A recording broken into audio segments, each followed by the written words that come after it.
Muy buenas tardes a todas y todos. Mi nombre es Domingo Navarro Adasno y hoy nos encontramos para continuar con la versión 2021 de nuestro club de lectura, segundo semestre. Actividad organizada por la Biblioteca de Humanidades de la Pontificia Universidad Católica de Chile y la Facultad de Letras de la misma Casa de Estudios. En esta sesión, la lectura y conversación se centrará en la obra Drácula, del irlandés Bram Stoker. Drácula, arquetipo por antonomasia del vampiro o no muerto, publicado por primera vez en 1897, ha dado lugar a una lista muy larga de versiones del personaje en cine, cómics, teatro. Algunos aspectos del personaje están basados en Vlad III, el Empalador, príncipe de Valaquia del siglo XV. Se dice que Stoker fue asesorado por un erudito en temas orientales, el húngaro Hermann Bamberg, que se reunió algunas veces con el escritor para comentarle las pericias del verdadero Drácula. Este primer conversatorio del semestre es guiado por la escritora y profesora de la Facultad de Letras UC, María José Navia. Nos reuniremos virtualmente a través de la plataforma Zoom y también a través de Facebook Live de Bibliotecas UC, y quedarán en la memoria y para la historia junto con todas las grabaciones de las sesiones anteriores. Se trata de una conversación informal donde todas y todos los interesados son bienvenidos. Lamentablemente, debido al formato virtual, queremos declarar que no es posible abrir los micrófonos para la participación de todos los que hoy nos acompañan. Por lo mismo, sus saludos, preguntas, reflexiones o comentarios los estarán recogiendo Andrea Olivares y Alfredo Godoy a través de la opción preguntas y respuestas a pie de pantalla y las contestaremos más adelante. Dicho esto, haré una pequeña reseña de María José. María José Navia es autora de la novela Sand y Kintsugi, también de las colecciones de cuentos Instrucciones para ser feliz y Lugar. Algunos de sus cuentos han sido traducidos al inglés, el francés y al ruso, y han formado parte de antologías de relatos en Chile, España, México, Bolivia, Rusia y Estados Unidos. Tiene una maestría en Humanidades y Pensamiento Social y un doctorado en Literatura y Estudios Culturales. En el año 2017, su cuento Blanco Familiar resultó finalista del premio Cosecha Eñe, y el 2018 su libro Lugar fue finalista del Premio Municipal de Literatura. En el año 2019 obtiene el premio Mejores Obras Literarias. Su más reciente trabajo es la colección de cuentos Una Música Futura, vía Kindenberg Editorial. Le encanta escribir escuchando música desde la música clásica con piano, pasando por Nick Cave, Leonard Cohen, David Bowie, hasta grupos como Florence and the Machine y Taylor Swift. Es una invitada recurrente al programa Del Fin del Mundo, que conducen Ana Josefa Silva junto a Marco Antonio de la Parra, y como ellas la han llamado la villana invitada a lo Batman, es decir, en su rol de crítica literaria y entrevistadora. Es una activa personalidad en las redes sociales, especialmente en Twitter, y actualmente se desempeña como profesora de la Facultad de Letras de la Pontificia Universidad Católica de Chile y es columnista de la revista de libros del diario El Mercurio y en el The Clinic. Hoy en día la podemos ver, escuchar en la iniciativa del Quinto Mundial de Escritura, y su consigna es escribir de una casa embrujada. En el catálogo de Bibliotecas UC están algunos de sus trabajos en formato digital para la comunidad UC. Pueden acceder a través del enlace que se colocará a través del chat en breve. Y ahora adentremos en la novela que, en palabras del mismo conde, bienvenido, entre a mi casa libremente, marche sano y salvo, y deje algo de felicidad que trae consigo. María José. Hola Domingo, hola a todos y todas que están conectados. Muchas gracias de nuevo a Domingo y a todo el equipo de la biblioteca. Muchas gracias a todos por conectarse nuevamente en este recomienzo del Club de Lectura. Si bien empezamos en marzo, este es como un nuevo comienzo. El primer semestre tuvimos, para aquellos que no estuvieron acá, tuvimos un ciclo de literatura latinoamericana donde leímos Pedro Páramo, La Mortajada, El Matadero, Itala, de Gabriela Mistral. Y ahora quisimos para este segundo semestre irnos más a la oscuridad, o quién sabe, vamos a plantearnos esa oscuridad de este libro, porque ustedes creen que vamos a hablar mucho de vampiros, y sí, pero vamos a hablar de otras cosas también, porque una cosa que pasa con este libro es que si uno no lo ha leído y solo ha visto películas, especialmente si ha visto la de Coppola, tiene una idea de este libro que no es tan apegada a la realidad del texto, digamos. Claro. Exactamente. Entonces quiero que, por supuesto, vamos a hablar de eso también aquí, de cómo muchos llegamos a leer Drácula tal vez después de haber visto esa película y qué pasa con esa confrontación entre las expectativas que uno tiene después de haber visto esa película y lo que pasa con el texto, que es algo que también pasa en Frankenstein. Nosotros cuando tuvimos el ciclo de lectura el año pasado pasamos Frankenstein y con Frankenstein pasa un poco lo mismo, ¿no? Mucha gente que tal vez ha visto primero la película llega y dice, ah, voy a ver esta película sobre este monstruo terrible ¿cierto? Y cuando vamos avanzando en la lectura nos damos cuenta que no es tan así, ¿no? Y nos damos cuenta que el villano es el científico, que esta es una criatura abandonada. Y una de las cosas que llama mucho la atención de Frankenstein y que también pasa aquí en Drácula va a ser el formato, la forma en que esta particular novela está escrita, que nos dice mucho también sobre la historia. Y bueno, como les comentaba antes de adentrarnos, ¿cierto? Entrar voluntariamente, porque hay que entrar voluntariamente, así como también hay que dejar entrar voluntariamente al vampiro en nuestras vidas para que después pueda deambular de manera libre. Nosotros les estamos pidiendo entrada en sus casas a través de esta pantalla. Para después poder seguir conversando, espero, en próximas sesiones de este club de lectura. Pero este nuevo ciclo de este segundo semestre vamos a hablar de historias de horror, historias de ciencia ficción. Entonces comenzamos con Drácula y luego continuamos con no sé si Octavia Butler o Ursula K. Le Sí, Guin. sí, efectivamente. Eso, con La la parábola parábola del del sembrador sembrador. de Sí, Octavia Butler, después continuamos con Stephen King y Carrie, exacto. seguimos con Ursula K. Le Guin, y terminamos con Ray Bradbury. Entonces vamos a hacer ese recorrido por estas obras. Yo soy, como decía muy bien Domingo en su larga reseña, que siempre como que me sonrojo, dice tantas cosas. Soy profesora en la Facultad de Letras, hago clase en literatura inglesa más que nada, algunos cursos de repente en literatura hispánica, entonces esta parte del semestre, del ciclo, va impregnado por esa parte mía, ¿no? De revisar la literatura en inglés también, si bien obviamente vamos a conversar de los libros y pueden haberlos leído en español, pero por eso, para explicarles por qué todos los autores de esos libros escriben en inglés y los van a leer en traducción probablemente. En fin, para aquellos que nunca han estado en este club, les cuento que yo siempre preparo un PowerPoint muy básico, para poder ir organizando mi presentación.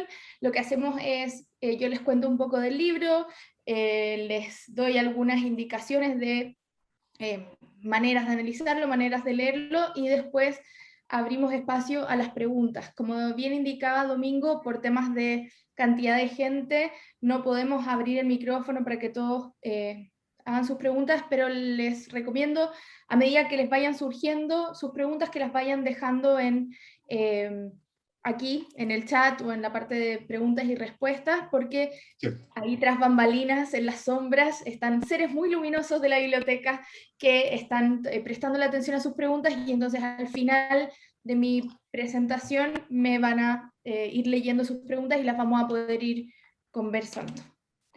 Entonces, nada, solo para decirles que tengo este PowerPoint muy básico, es solo para poder ir ordenando mi presentación, porque muchas veces me entretengo y después me desordeno y me voy por las ramas, entonces solo para ordenar. Así que para que no se hagan muchas ilusiones con el PowerPoint.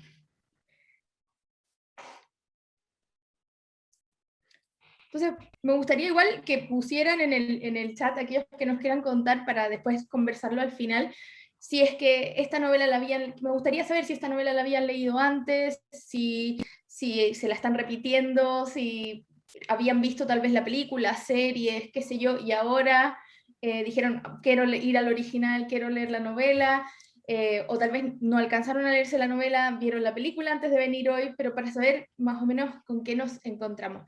Porque lo que pasa con Drácula y lo que pasa con Frankenstein, que les mencionaba antes, es que previo a la lectura, muchas veces tenemos un montón de imágenes que vienen de la cultura popular, ¿no? Tenemos imágenes de cómics, de canciones, incluso de películas para niños, no sé, como Hotel Transilvania, ¿no? Hay imágenes del Conde Pátula, no sé, la imagen de este conde, de un vampiro, circula por todas partes, y entonces uno cuando entra a esta novela trae una mochila de prejuicios, de preconcepciones y de expectativas, y muchas de esas expectativas la verdad es que no se cumplen.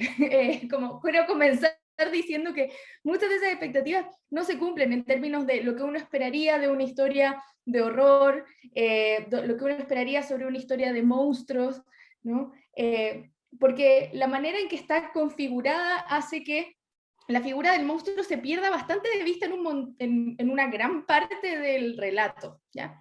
Entonces, es interesante que cuando nos acercamos a Drácula, tenemos este tipo de portadas. A mí siempre me gusta pegar una pequeña pasada por algunas de las portadas, porque también es interesante cómo la misma portada enfatiza esta figura, ¿no? Como él es el protagonista, la novela se llama Drácula, no se llama, no sé, las aventuras de 4 amigos, no sé, se llama Drácula, lo tenemos ahí en portada generalmente, ¿cierto? Acá otras 2 portadas, también siempre o la figura del conde o la figura del castillo, pero suelen ser esas las imágenes que tenemos. Y yo creo que por ahí también parte esa primera preconcepción y esa primera idea que nosotros tenemos sobre de qué se va a tratar esta novela, ¿no? Cuando probablemente si uno dijera, pongamos una imagen de algo que represente lo que pasa en esta historia, tal vez deberíamos tener una imagen más parecida a la que aparece en pantalla ahora, ¿no? Porque una de las cosas que sorprende de esta obra, y lo mismo pasa con Frankenstein, es que está construida de muchos textos, ¿no? En el caso de Frankenstein, ¿no? Tenemos una historia enmarcada por unas cartas, ¿no? Y tenemos muchos relatos dentro de otros relatos, historias que se cuentan unos personajes con otros. En este caso, es muy interesante lo que pasa porque nos enfrentamos a un montón de textos transcritos, ¿no? Entonces nos dice que tenemos todos estos textos y vamos saltando de el diario de vida de uno de los personajes, a los apuntes de otro, a incluso la grabación de uno de los personajes, así que incluso en distintos medios, no solamente por escrito, y tenemos esta interacción de textos durante toda la novela, ¿no? En la novela no tenemos ni un narrador en primera persona que uno podría pensar, no es el conde quien cuenta la historia, tampoco es el señor Harker quien cuenta la historia, sino que tenemos esta multiplicidad de voces, una suerte de novela coral, pero lo interesante es que no es a través de sus voces como narradores, sino estos textos que quedan, ¿no? Y llamo la atención sobre esto porque si a mí me pasa, cuando a uno le pasan estos textos así, de alguna forma estás leyendo textos de fantasmas, ¿no? O sea, las personas no te están contando su historia. Yo estoy leyendo unos papeles que no sé, ¿no? No sé en qué están estos personajes, si estas personas están vivas o no están vivas, cuánto tiempo ha pasado, ¿no?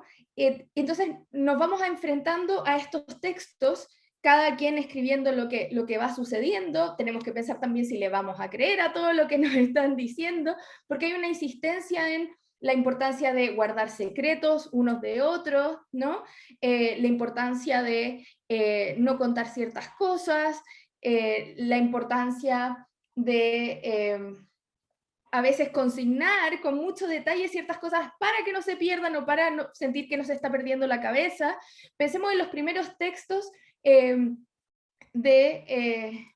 de Harker, ¿no? Cuando llega al castillo y lo hacen escribir cartas antes de, ¿no? Déjanos cuando el conde le dice que le deje estas cartas preparadas y él siente que hay cosas que no puede escribir, él dice, escribí estas cartas porque las va a mandar y por mientras me va a matar, ¿no? Entonces las cartas también dejan de ser una prueba de existencia, ¿no? No es una prueba de efectivamente esta persona está viajando para reunirse con sus seres queridos, sino que el conde le pide que escriba estas cartas antes para poder así enviarla y que no sepan que a este señor le pasaron cosas malas, ¿no? Entonces la escritura como algo personal y el diario de vida, las cartas como un registro al que nosotros creemos como una suerte de prueba, de a poquito va perdiendo también un poco de credibilidad, ¿no? Con este particular juego.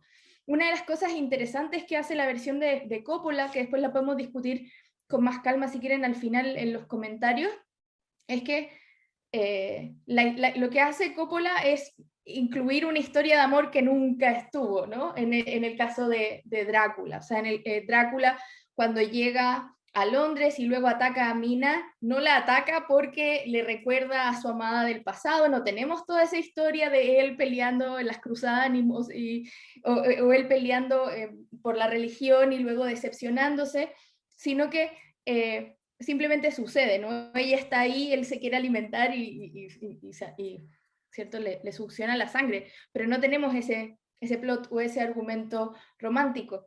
Y lo interesante, creo que una de las cosas buenas que hizo Coppola ahí, es que uno cuando lee la novela y llega a la película de Coppola dice, pero esto no, esto no fue así, ¿no? Esto no está.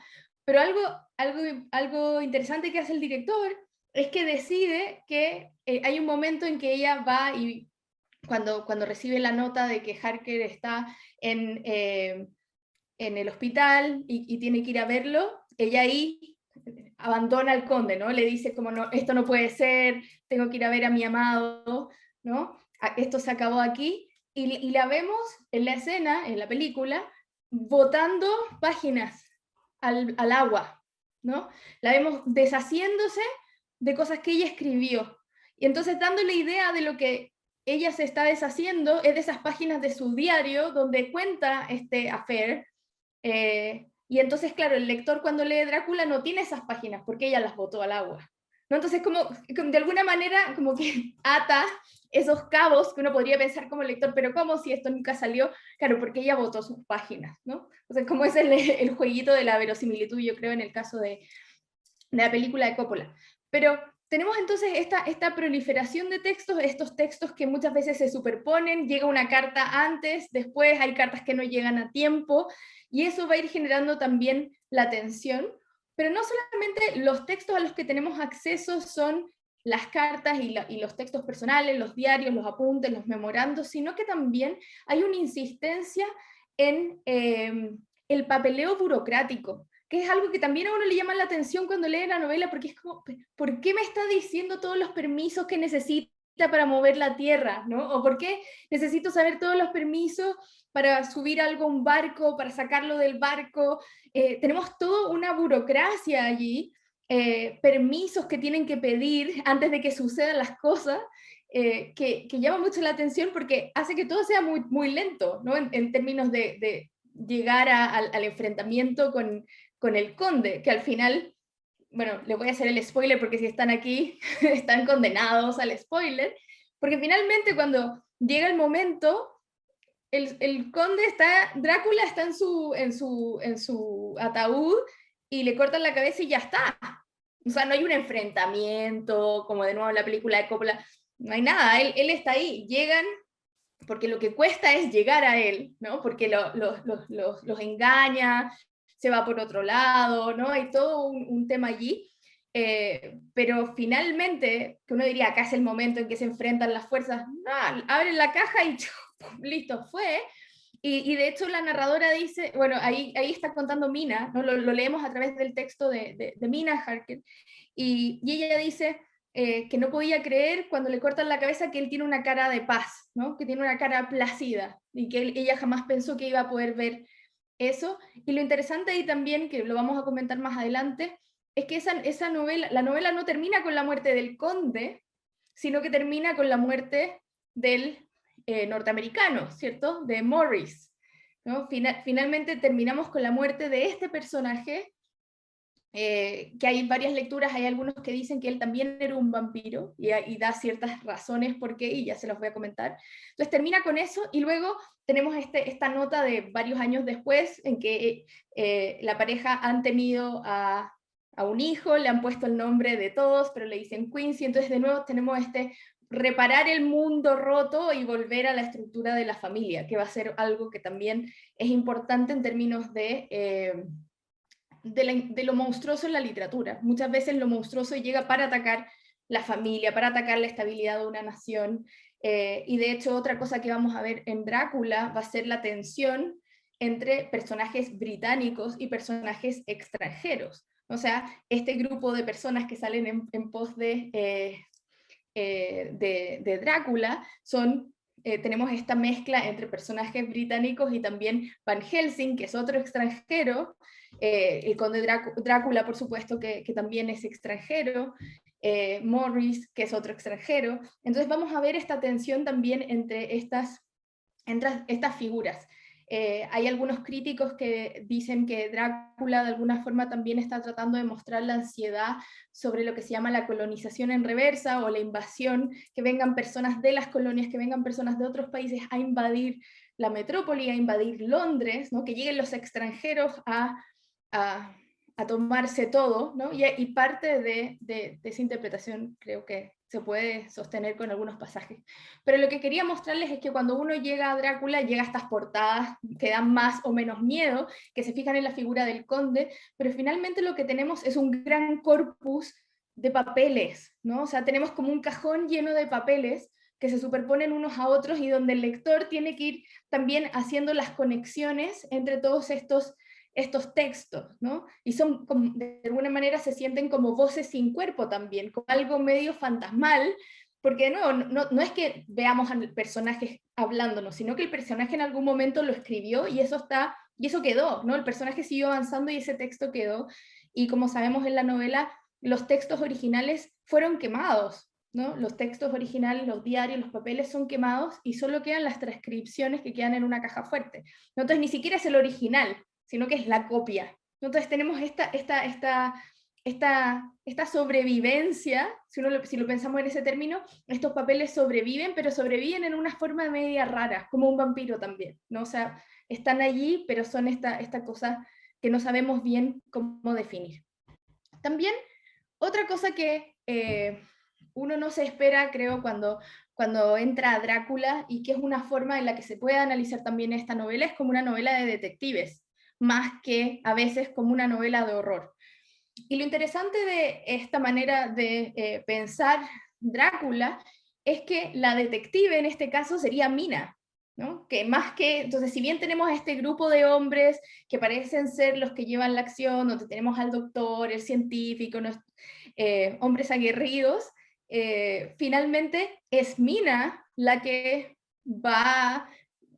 la que descubre ciertas pistas, la que se decide a transcribir las cosas y que hace posible que se vaya creando este corpus y que puedan entender cómo funciona este personaje.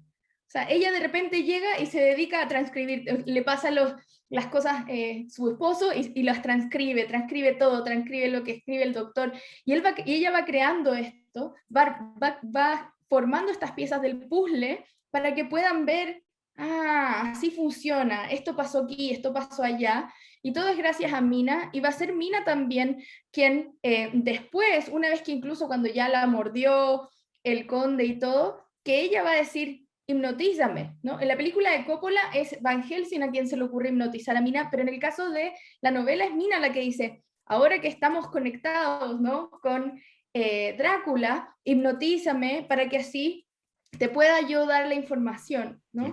Pueda yo ser útil para ti. Va a ser ella también la que incluso hay una parte en que hace todo casi como alternativas, ¿no? Hace todo un análisis de la situación, cómo será que él puede llegar, por qué ruta. Hay un momento en que ella también dice que se aprende de memoria los horarios de los trenes, ¿no?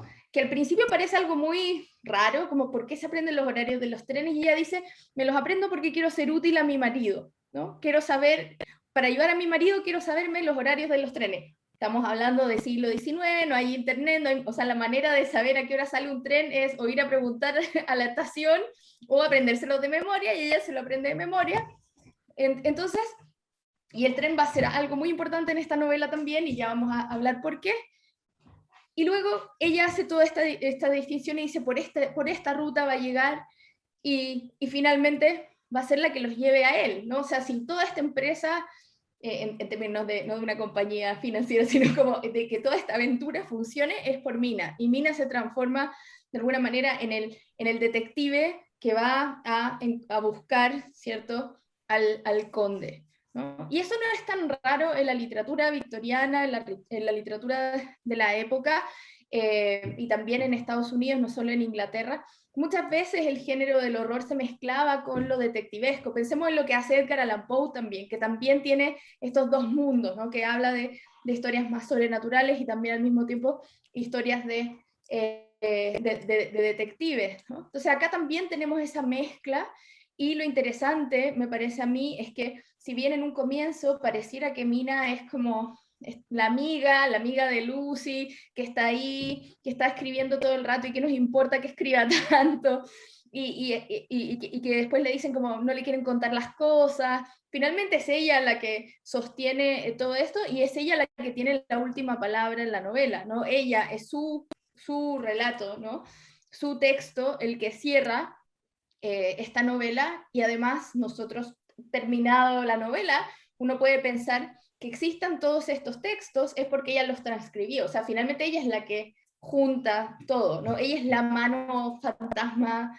detrás de lo que estamos leyendo. Entonces, si bien se llama Drácula, tal vez se debería llamar Mina, ¿no? Pero es como este personaje oculto que de repente va adquiriendo todo este peso. Bueno, aquí está el señor Bram Stoker, que ya tú dijiste un poco del cierto personaje, escritor irlandés. Y Drácula fue su gran obra, y no nos vamos a detener mucho en su vida. Quiero hablar de algunas cosas, de algunas formas de entrar a Drácula, ¿no? Ya les fui un poco adelantando con lo que les estaba diciendo, pero una de las formas en las que quiero que pensemos en Drácula, la novela, es en términos de circulación, en las cosas que circulan en esta obra.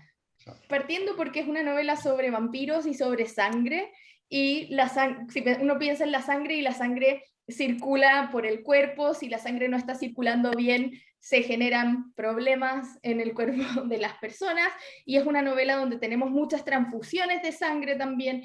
Entonces va a ser importante qué cosas circulan por este texto y cómo circulan. Una de las cosas más obvias obviamente es el tema de la sangre, pero hay muchas más cosas que circulan y que nos van ayudando a pensar esta novela como un corpus y como un todo. Entonces yo lo dividí en circulación de líquidos o fluidos también puede ser, y circulación de algunos objetos. Voy a hacer un disclaimer que hago siempre cuando comenzamos el club.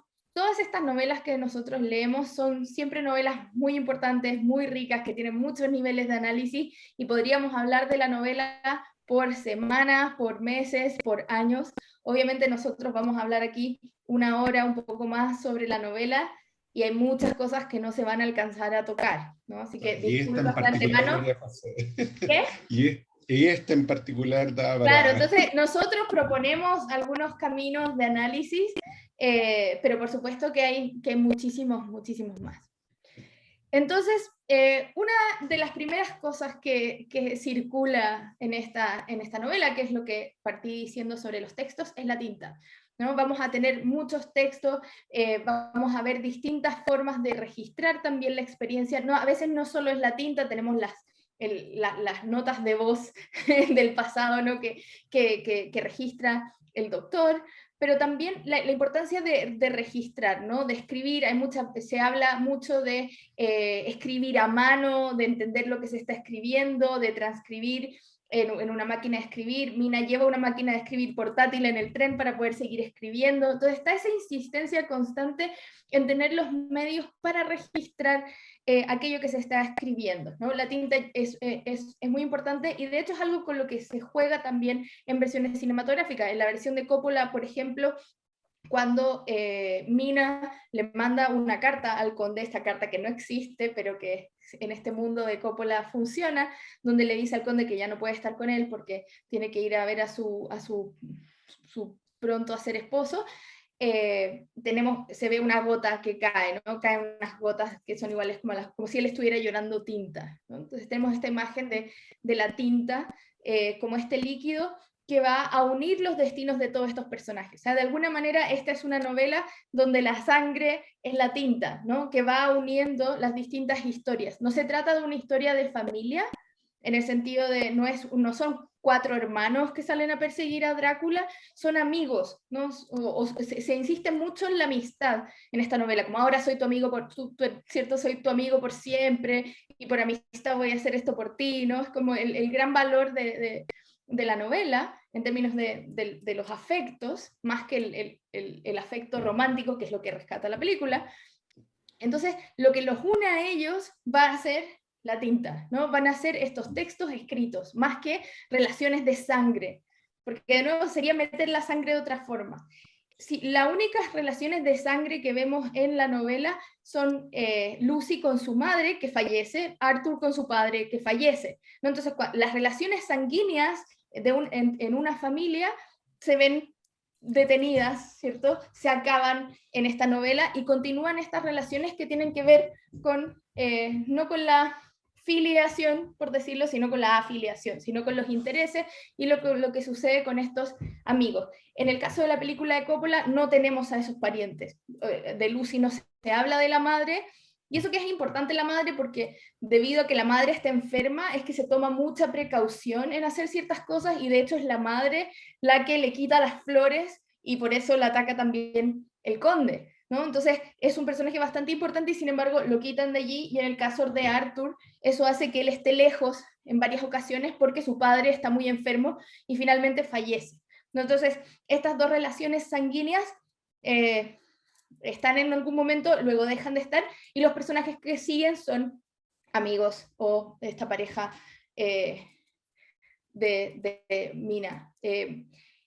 Luego de la tinta, ¿no? Que va a ser la sangre que corre por esta novela y no la sangre, porque la sangre está envenenada o poseída o qué sé yo, tenemos, por supuesto, la sangre, ¿no? La sangre como otra circulación que funciona aquí en la novela, no solamente porque el conde, como todo vampiro, se nutre o debe beber la sangre de otras personas para seguir con vida y seguir adelante, y sangre es vida, ¿no? Como dice Renfield, sino que también la sangre va a ser importante en términos de esas transfusiones que les mencionaba antes, ¿no? O sea, no solamente a nivel del vampiro y su víctima, sino que también estos 4 personajes que es como que hicieran un pacto de sangre casi cuando hacen las transfusiones a Lucy. Y lo interesante es que en el caso de Lucy, que es el personaje que fallece, ¿no?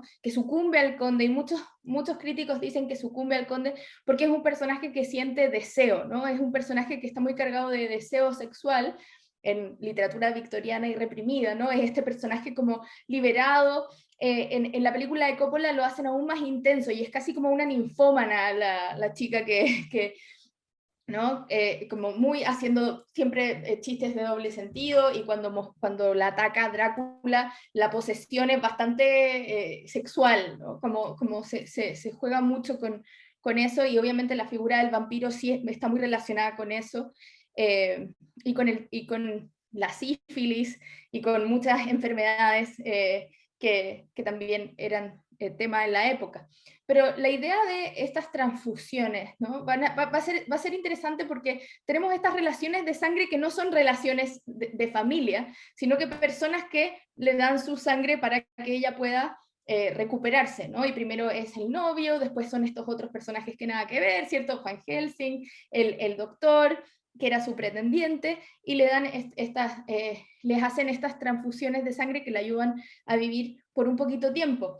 Hay mucha gente que se alega porque las personas tenemos tipos de sangre, no es que llegar ¿cierto? Y hacerle transfusión de sangre a cualquier persona con cualquier sangre, pero en esa época no se conocía eso se conoce a partir de 1900, 1901, se empieza a hablar de estos tipos sanguíneos, así que por eso ya, toda la sangre sirven para esta situación. Pero también, aparte de esas transfusiones, ¿no? Que ayudan a salvar por momentos, ¿no? A Lucy, también hay otros momentos donde aparece la sangre y que entre medio de tanto texto a veces a uno se le pasa, y que es, por ejemplo, la relación entre Van Helsing y su discípulo, ¿no? El doctor. Cuando se dice que lo salvó de tener un veneno y tuvo que succionarle el veneno del cuerpo, ¿no? Entonces tenemos esos actos como de vampirismo que salvan, ¿no? No que condenan, que transcurren también ahí. Tenemos la mezcla de sangre que salva y que no condena con las transfusiones, cuando lo salva del veneno, y también por otra parte tenemos otras instancias donde se menciona la sangre y que es de donde se han pescado algunos críticos para decir que Morris, el personaje norteamericano, es también un vampiro, ¿no? Porque la primera vez que se menciona la palabra vampiro en Drácula es cuando Morris habla de los vampiros de las Pampas, que mataron a uno de sus caballos, ¿no? Y que entonces él lo ve y dice, esto es como el vampiro de las Pampas. Y entonces hay algunos críticos que dicen, bueno, pero tal vez ese vampiro también atacó, ¿cierto?, al señor Morris, y se siguen enganchando con otros momentos de la historia en que él no está, ¿no? Momentos en que es como, están todos esperando para atacar al conde, y va a salir afuera, y justo él se va, justo él sale afuera, justo él que tiene como un comportamiento medio extraño y que al final también muere, ¿no? Entonces, como para restablecer el orden, muere este otro vampiro, y estaría apoyado también por la idea de que es el personaje norteamericano, ¿no? Otro extranjero que se ve con cierto resquemor, ¿no? Pensando en la relación entre Inglaterra y Estados Unidos, una colonia, ¿cierto? Que fue colonia de Inglaterra y que empieza a surgir y luego, por supuesto, va a ser más poderosa que Inglaterra. Entonces, como esa ansiedad, mirarla en esta figura que genera inquietud del norteamericano y que finalmente, para restablecer el orden al final de la novela, entonces también tiene que morir este otro potencial vampiro, ¿no? Y por eso estas menciones en relación a la sangre. Otro líquido que circula por esta novela y que nos ayuda a conectar los destinos de todos estos personajes es el agua de mar, ¿no? O sea, tenemos, y ahí también vuelven los papeles, ¿no? Porque tenemos estos viajes a través del océano, las cargas de los barcos, estos barcos, este primer barco, ¿cierto? Cuando llega el Demeter, con las cajas donde está de tierra, donde viene el conde, y llegan sin ninguna persona, solamente está el capitán que está como atado al timón y que lleva un crucifijo, ¿no? Y que dejó una nota donde explica, ¿cierto? Y donde está la bitácora del barco, y después nos enteramos de qué fue lo que pasó, ¿no? O sea, de nuevo aquí llega un texto de un fantasma. Aquí sabemos que el personaje murió y lo leemos después de, ¿no? O sea, el capitán ya murió y cuando leemos este texto nos damos cuenta de que ahí nos enteramos de que iban matando a la tripulación y lo que fue pasando allá arriba. Entonces tenemos este primer barco que llega, luego vamos a tener el otro barco cuando ya el conde se regresa, y todos esos momentos en los que hipnotizan a Mina y ella va diciendo, siento agua, ¿cierto? Siento agua, siento que se mueve, y ahí se van enterando también cómo va circulando el conde. Lo importante de esto, en términos de la circulación, es que este es un tipo de monstruo que algunos críticos llaman monstruos globales. También Frankenstein es un monstruo global, en el sentido de que no se trata de un conde que está en su castillo en Transilvania o donde sea solo, y que si alguien llega a su castillo lo va a atacar, ¿no? Sino que este conde viaja, ¿no? Y viaja a Londres, de todos los lugares, ¿cierto? Viaja a Londres, y su idea es empezar, ¿cierto? Ahí a dominar el mundo probablemente, ¿no? En el caso de Frankenstein, Frankenstein también se mueve, terminamos en la Antártica con Frankenstein, o sea, como son monstruos que abarcan mucho, ¿no? Que abarcan mucho territorio, que no están solo en un lugar, sino que empiezan a abarcar territorio, y eso es parte de lo que los hace peligrosos, ¿no? Porque pueden circular y pueden estar en cualquier parte, que es también esa ansiedad, ¿no? Del extranjero y la invasión del extranjero, que puede llegar en cualquier momento, que se puede viajar, que se puede circular, ¿no? Y el problema de las fronteras también, que en el caso de los vampiros además es muy particular, porque vamos a hablar después sobre las reglas y la hospitalidad y todo eso. Pero la importancia de este monstruo global y que tiene relación con este mundo que se está industrializando, el capitalismo, la circulación de ideas y también la circulación de mercancías, de productos, ¿no? Entonces es este personaje monstruo globalizado, ¿no? Y muchas veces cuando se piensa en el vampiro se piensa en términos de infección.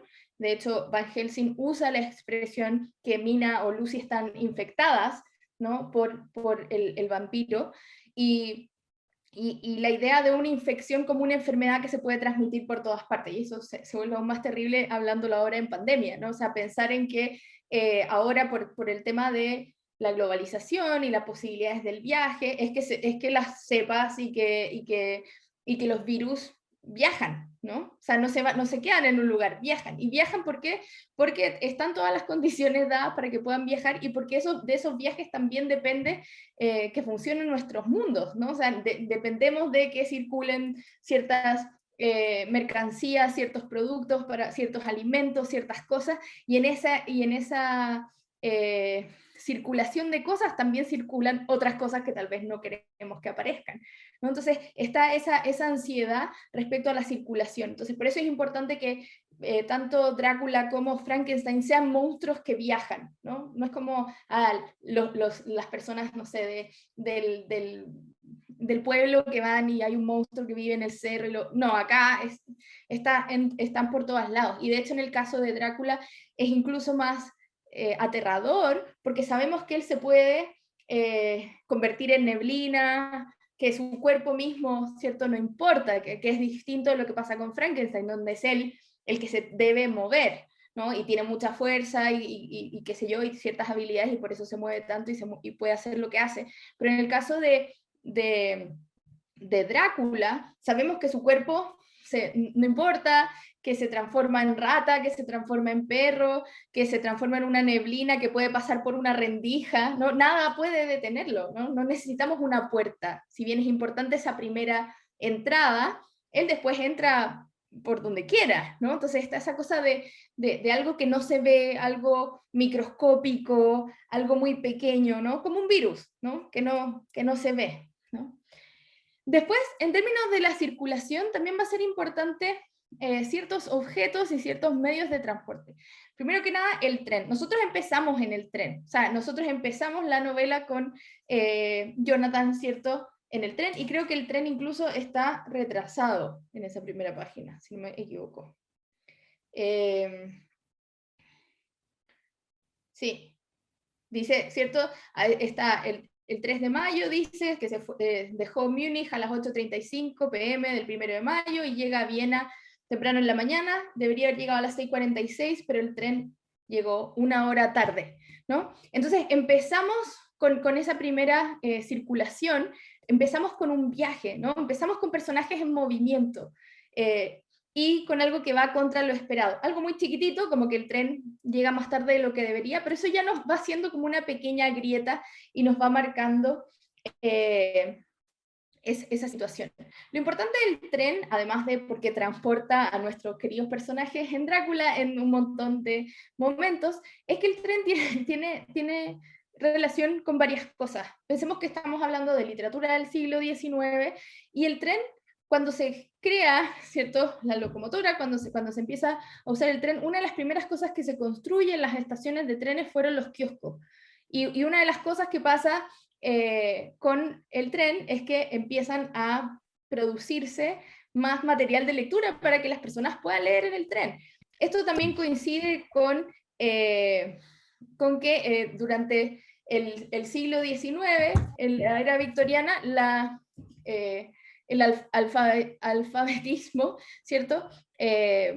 La gente cada vez se educaba más y había más público lector que demandaba material de lectura. Entonces es interesante que una novela que sobre tanta proliferación de textos comience con una locomotora, comience con un tren, que es precisamente una de las cosas que hace que empiecen a proliferar mucho los textos en Inglaterra en esa época, ¿no? Muchas lecturas que se incluyen ahí. También hay mucha gente que dice que con la aparición del tren también aparece la posibilidad del accidente de tren. Y muchas veces en la literatura del siglo XIX en Inglaterra tenemos episodios de accidentes de trenes, ¿no? Porque una de las cosas que va a pasar en la literatura victoriana es que se mira con maravilla y horror la tecnología, ¿no? Y todos estos avances tecnológicos e industriales, ¿no? Por una parte sabemos que el tren permite que estos personajes puedan viajar más rápido, ¿no? Y que puedan llegar de un lugar a otro con mayor facilidad, pero al mismo tiempo puede generar cosas horribles que pasen, porque otras cosas horribles pueden pasar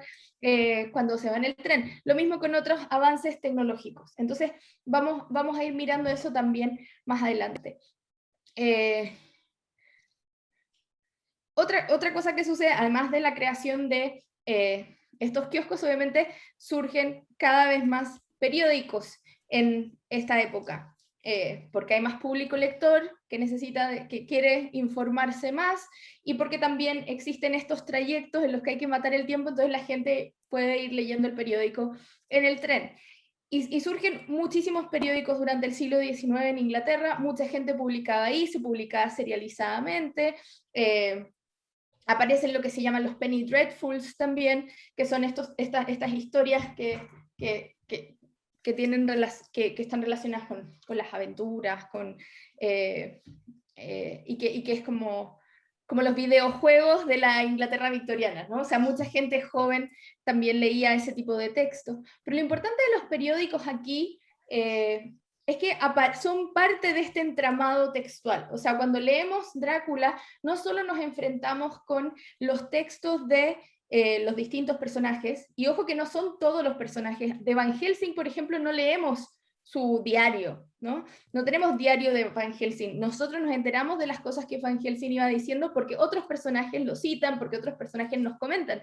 Pero este extranjero no tiene voz, ¿no? Este extranjero no tiene su propio texto. Quincy tampoco tiene su propio texto, sino que son los ciudadanos británicos del imperio, no sé, los que tienen voz, ¿no? Los que van a contar la historia. Ellos van a contar la historia y no los extranjeros, ¿cierto? Los extranjeros están por ahí y ellos van a contar sobre ellos, ¿no? No, son las voces de ellos. Claro, entonces es súper interesante eso. Pero además de esos textos, ¿no? Que escriben ellos de su puño y letra, o lo van tipeando, o lo graban, también tenemos recortes de periódicos, y hay un par de momentos en que nos interrumpe la narración de alguna forma, porque ya no hemos acostumbrado como lectores a que de pronto nos llegan los apuntes de Mina, los apuntes de Jonathan, que de repente vemos las cartas de Arthur, o vemos qué sé yo, las cartas de otros personajes, y de pronto aparecen reportajes, ¿no? Reportajes de periódico que algunos personajes guardan, ¿no? Mina recorta uno, entonces tenemos a través de esos reportajes nos enteramos, por ejemplo, de la llegada del conde, ¿cierto? Porque nos enteramos de este barco que llega sin nadie, con este capitán que está muerto, que no sabemos cómo murió, y nos enteramos a través de estas notas, pero eso nos vamos a enterar a través de ese periódico, y van a haber muchas instancias en que los personajes se dan cuenta de algo a través de los periódicos, porque los van leyendo en el tren. Muchas veces llevan periódicos para leer en el tren y se dan cuenta que ahí aparece alguna noticia sobre algo extraño que se relaciona con lo que le está pasando a ellos. En otro momento, la noticia que van a leer va a ser la que habla de Lucy, ¿no? De esta mujer misteriosa que se lleva a los niños, ¿cierto? Y que los niños aparecen y dicen que hay una mujer que se los lleva. Tampoco nos enteramos por el diario personal, los apuntes personales de uno de los personajes, sino porque lo leen en uno de los periódicos, ¿no? Entonces, tenemos esta otra presencia, como este otro texto que también va contando historias, ¿no? Y que es la forma en que muchas personas se enteraban de lo que pasaba a su alrededor, ¿no? A través de estos textos. Y si lo pensamos ahora, claro, tenemos muchas otras formas de enterarnos de lo que pasa en el mundo, pero en el siglo XIX, si nos queríamos enterar de lo que estaba pasando en la ciudad o tal vez en otro lado, uno leía el diario. Entonces uno creía en el texto escrito, ¿no? Era como parte de la verdad, ¿no? Entonces esta es otra prueba de verdad, ¿cierto? Dentro de esta historia. O sea, están los textos personales de estos personajes, por otra parte está el periódico, ¿no? Y nos vamos enterando de eso, cómo va circulando y se va armando esta historia de esa manera. Otra cosa que circula y que va a ser relevante en esta historia. Incluso el personaje de Mina, ya casi al final, cuando están viajando para ir a buscar al conde que está regresando a su casa, dice que se da cuenta de la importancia que tiene el dinero, ¿no? Dice como, me doy cuenta qué importante es tener el dinero y tener los recursos para poder hacer las cosas, ¿no? Porque todos estos personajes compran caballos, compran pasajes de tren, ¿cierto? Llegan ¿cierto? Llegan y gastan plata, y si no, no, o sea, por mucho que ellas quisieran mucho a Lucy, o sea, poder decir, nos vamos todos a Transilvania, ¿no? A perseguir a este caballero, o sea, eso requiere de cierto poder económico, ¿no? Y ella en ese momento también llama la atención sobre eso, o sea, esta historia depende del dinero, ¿no? Sin dinero se murió Lucy, probablemente se muere Mina y el señor Drácula sigue dando vueltas hasta el día de hoy, ¿no? Pero es porque estos personajes tienen los medios económicos para perseguir y para abastecerse, para sobornar, ¿no? Hay muchos momentos en que se habla que tienen que sobornar a distintas personas para Para poder... agilizar. para agilizar el proceso, ¿no? Entonces, Claro. tenemos todos esos momentos donde el dinero va abriendo puertas, o sea, donde tenemos esta historia que abrir las puertas es tan importante, el dinero va abriendo muchas puertas aquí, ¿no? Y la insistencia en el dinero parte desde cosas muy pequeñas, o sea, cuando Mina, que es huérfana, y su amiga, que es su amiga rica, ella no tiene plata, ¿cierto? Pero después reciben una herencia, o sea, la circulación del dinero va a ser importante para ir configurando los destinos de los distintos personajes. Y hay un crítico, un académico que a mí me gusta mucho, que se llama Franco Moretti, y Franco Moretti tiene un ensayo donde habla sobre esto y dice que para él Drácula representa el capitalismo, ¿no? Drácula representa este personaje que llega, ¿no? que llega a Inglaterra, que empieza a comprar propiedades además, ¿no? que empieza a invadir personas que llegan de otro lado, como a invertir en Inglaterra, y que en este caso, sin embargo, se trata como un dinero viejo, ¿no? Es un personaje que viene de Europa del Este, eh, que es un personaje muy interesante en términos, si lo pensamos, económicos, porque lo primero que sabemos de él, cuando llega Jonathan Harker para allá, es que este señor es un conde, vive en un castillo, está comprando muchas propiedades, pero no tiene sirvientes, ¿no? Y es algo que a Jonathan le extraña, porque dice, qué raro, ¿no? Porque el conde es el que cocina, como el maestro Le hace Chanquilla, las camas, el claro, que todo. cocina, el que hace las camas, el que conduce el carruaje, El ¿no? coche, el carruaje. ¿Cierto? Entonces, Sí. ¿por qué este señor, porque pensando en términos de riqueza en la época, ¿por qué este señor que es tan rico no tiene 500 sirvientes, ¿no? Y él hace todo, ¿no? Entonces, y él finalmente, y no tiene casi nada en su casa, hasta que en un momento Jonathan, intrusiando, se da cuenta que tiene plata, que tiene monedas, ¿no? Y dice que tiene dinero de distintas partes del mundo. Entonces tenemos todo este capital que él llega y lo saca y empieza a invertir, ¿no? Empieza a comprar distintas propiedades y empieza a invadir Inglaterra y cómo funciona, ¿no? Y este mismo crítico lo que dice es que en el caso, la única manera de derrotar a este conde era también teniendo una manera distinta de pensar en el dinero, siguiendo su interpretación, por supuesto. Entonces, en el caso de este grupito de amigos, ellos tienen mucho dinero, pero lo están usando por la amistad, ¿no? Como por el bien, sin esperar nada a cambio, ¿cierto? Nadie está haciendo cuentas de, oye, yo te compré el pasaje en tren, me lo tienes que devolver, ¿no? No. Como que van nomás, ¿cierto? Como que van todos y para poder matar a este conde y poder hacer el bien. Y Mina en su reflexión dice qué importante es el dinero y qué importante es que cuando es usado para el bien, qué bien hace, y cuando es usado para el mal, qué dañino puede ser, ¿no? Entonces tenemos esta importancia de la circulación del capital y la circulación del dinero, y por eso también es importante y tiene cierto sentido todos estos momentos en los que necesitan pagar un permiso, o sea, todas estas cosas que hacen posible que el mundo funcione. Bram Stoker lo muestra, ¿no? O sea, las cosas no es llegar y meter una caja en un barco, ¿no? Le cuesta al conde mandar su cajita, ¿no? Porque hay ciertas reglas, porque no es llegar y mandar la caja. Se entera de cómo hacer, el conde ha estudiado bien toda la situación para enterarse de cómo mandar sus cosas, de dónde se tiene que instalar, ¿cierto? Entonces tenemos toda esa proliferación de trámites burocráticos que hacen que la novela tenga todas las páginas que tiene y que finalmente toda esa búsqueda del conde sea en verdad un montón de tiempo que se pierde entre comillas, haciendo esto, ¿no?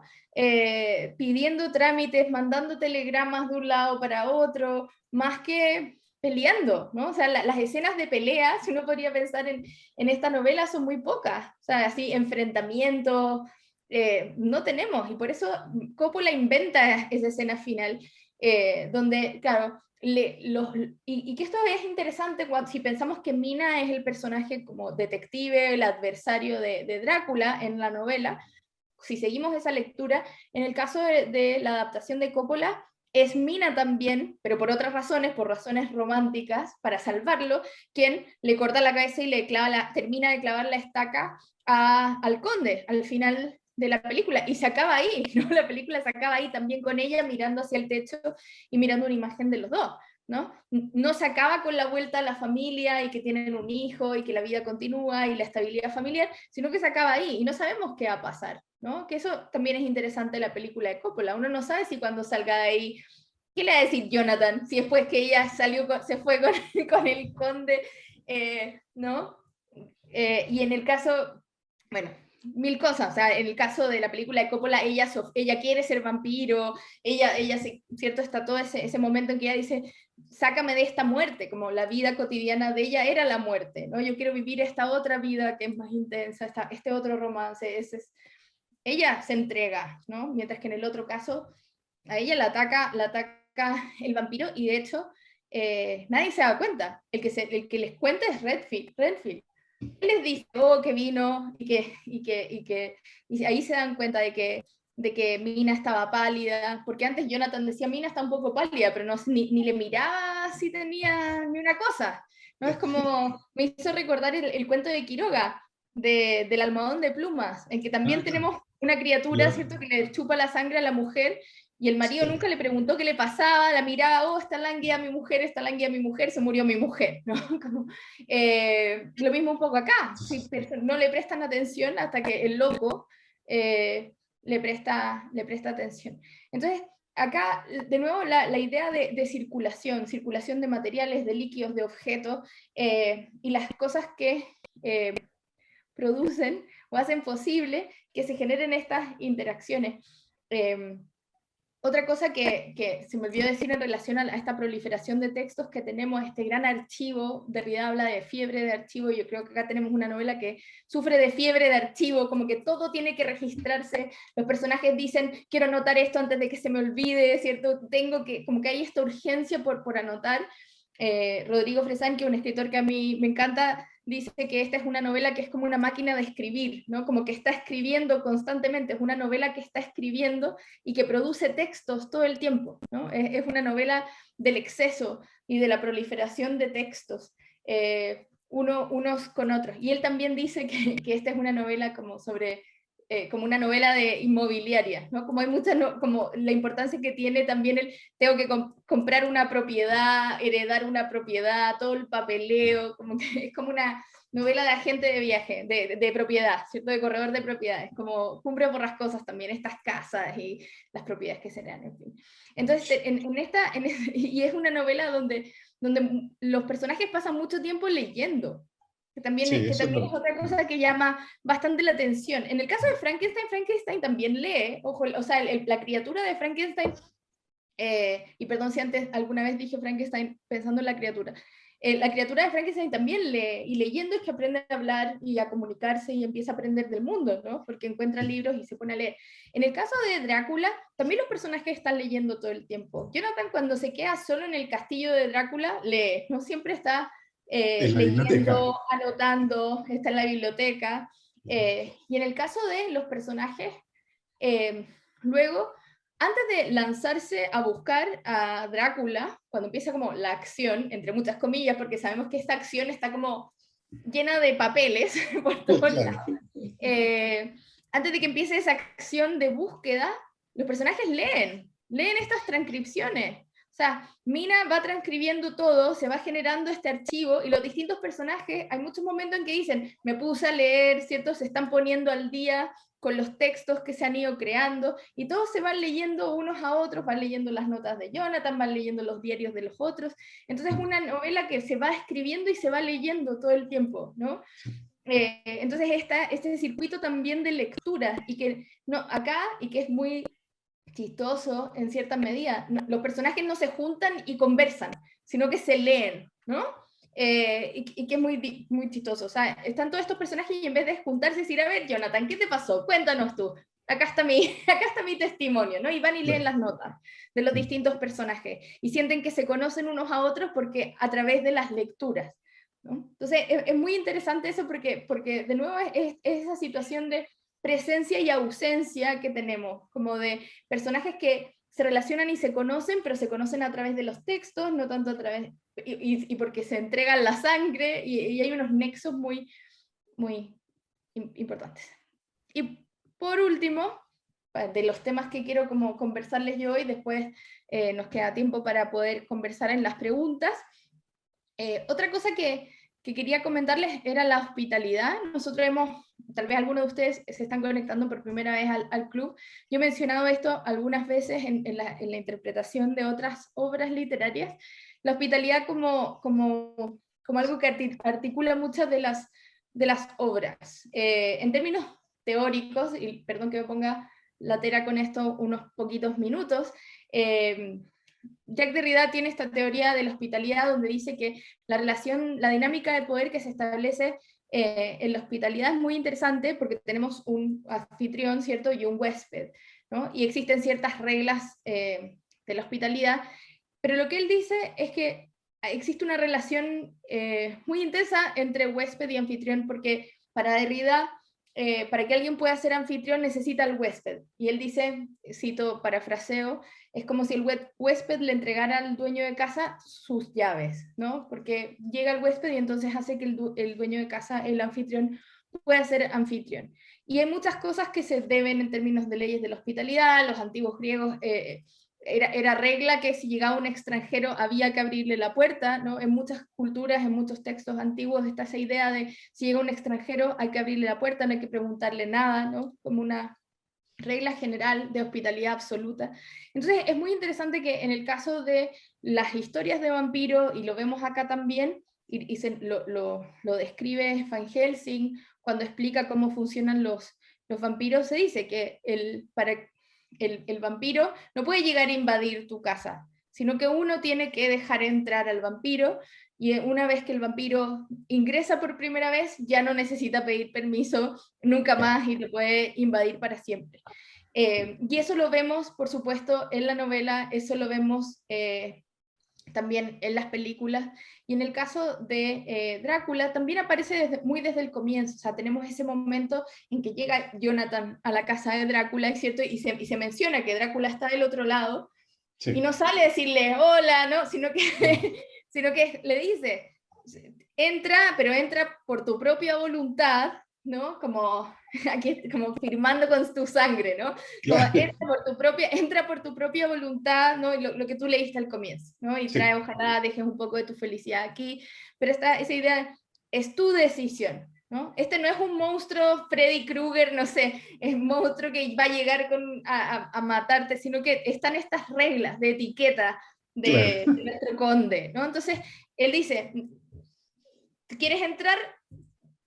Entra tú, ¿no? Y tenemos ese momento en que él cruza el umbral, y de hecho eso lo hace muy bien Coppola en su película, porque es un momento en que vemos al personaje de Keanu Reeves que está ahí, y el conde está lejos, y vemos Y da el que paso. se enfoca cuando da el paso, ¿no? Exacto, sí. Porque es eso, ¿no? Él entra a esta casa, y cuando entra en esta casa están estas reglas. No tienes que hacer esto, no puedes hacer esto, no puedes hacer esto otro, y nos vamos ahí enterando de qué es lo que pasa. Y él y el conde se va a enojar mucho cuando Jonathan dice que se quiere ir, porque siente que está también, se lo echa en cara como que estuviera, ¿cierto? pisoteando su hospitalidad, ¿no? Como no fui un buen anfitrión, por eso te quieres escapar de mí, ¿no? Entonces vamos a tener también esa insistencia sobre quién recibe a quién le abre las puertas a quién de su casa, y esto se ha leído en lo que les comentaba antes del análisis que ha hecho Rodrigo Fresán de Drácula, que él dice que eso también se parece un poco al acto de leer, ¿no? Entonces él hace la relación entre este vampiro que uno deja entrar en su propia casa, como uno deja entrar los libros en su vida, y entonces los libros nos succionan nuestro tiempo, nuestro dinero, y, Es verdad. y ojalá nos deja algo de alegría, ¿no? Pero está esa sensación de uno mismo deja entrar lo que le hace daño, pero también le da placer, lo hace feliz, etcétera, etcétera. Entonces está esa lectura también de la hospitalidad y la importancia nuevamente de la apropiedad y de lo apropiado, ¿no? Que la vemos mucho en la literatura y en la literatura británica, cuando hablábamos el año pasado sobre Cumbres Borrascosas también, donde también tenemos las casas, comprar una casa, las reglas que se generan, la tierra, ¿no? Vamos a tener distintos tipos de intercambio y de maneras de instalarse en la vida, ¿no? Que va a ser relevante aquí también. Y sí, me he alargado un montón. Que yo quiero hablar de algunas cosas en relación con la película de Coppola también, pero en honor al... Oh, se largó a llover muy fuerte. Drácula. Claro. Así como uno acá en Chile, en Es Santiago por lo menos está lloviendo muy... está pronosticado que va a haber Sí, mucha agua. la gran tormenta, ¿no? Sí. Muy apropiada. Entonces, para que podamos también conversar y ver qué cosas les llamaron la atención a ustedes, insisto en que quiero mucho que me cuenten su experiencia que tenían con Drácula. Y una última cosita sobre la hospitalidad, que también tenemos la hospitalidad en relación al extranjero, ¿no? O sea, que no es la hospitalidad solamente de Lucy, que Mina se va a quedar con ella, ¿no? O que Mina se quede a dormir en la casa del doctor, o que viaje con Van Helsing, sino que tenemos esta hospitalidad hacia el extranjero, hacia lo extraño, hacia lo desconocido, ¿no? Claro. Y por eso la insistencia también. Y Franco Moretti, en otro de sus libros, él hace algo súper interesante, hace unos mapas, tiene un atlas de la novela moderna, creo que se llama, Atlas de la novela europea, donde él hace mapas y se va fijando en distintas cosas, mapea cosas en relación a la literatura. Y una de las cosas que hace es mapear de qué lugares vienen los villanos en la literatura del siglo XIX, por ejemplo. Y se da cuenta que en muchos casos los villanos vienen del extranjero. O sea, el villano no es ciudadano británico, ¿no? El villano viene de otro lado. Sí, claro.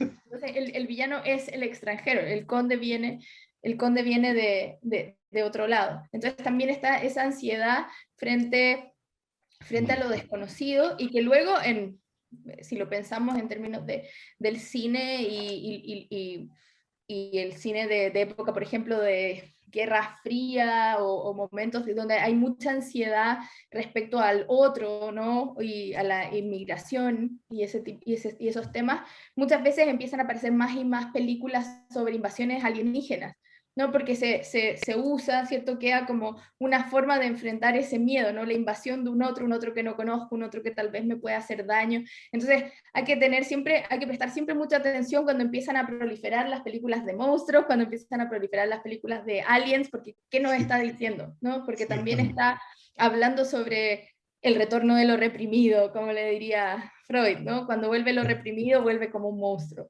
¿no? Entonces está ahí la figura también aquí.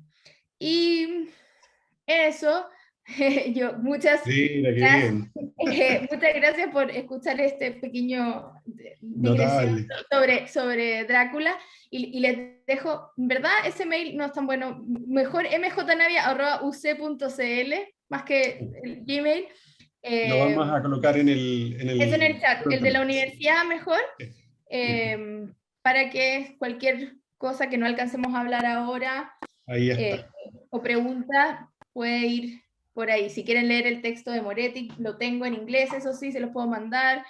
Pero, como lo digo, Drácula es una novela muy rica, se puede analizar desde 1.000.000 de distintos ángulos. Yo quería me interesaba mucho sobre todo conversar sobre la novela en relación a las expectativas que uno tiene después de ver a Drácula en